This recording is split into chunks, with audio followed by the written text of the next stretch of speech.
Haqiqiy original panirovочный panku suxarisini uy sharoitida oddiygina non bilan tayyorlaymiz. Panirovочный panku suxarisini tayyorlash uchun oddiygina oq nonni yoki toster nonni ust qismini tozalab olib, strechlab morozelkaga 2 soatga toshdek qattiq bo'lguncha muzlatishga qo'yamiz. Nonni qolgan qismini esa qiymali taomlar uchun olib qo'yamiz.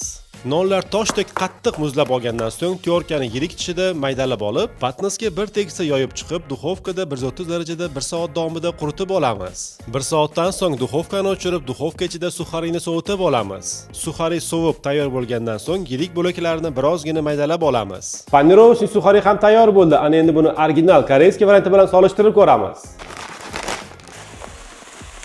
Bu biz tayyorlagan panirovka, bu esa Koreyadan keltirilgan panirovka. Koreyskiy panirovkaning rangi bizning panirovkaga nisbatan birozgina oqishroq ekan. O'zimiz tayyorlagan panirovka chiroyli tilla rang bo'lib chiqdi. Suxarini yog'da qo'rilishini tekshirib ko'rish uchun farzandlarimning sevimli korundokini tayyorladim. Natijasi a'lo darajada panirovka idealniy chiqdi. Agarda sizga koreyskiy korundokning retsepti qiziq bo'lsa, fikringizni izohlarda qoldiring. Ko'pchilikka qiziq bo'lsa, albatta barcha sirlari bilan video retseptini tayyorlaymiz.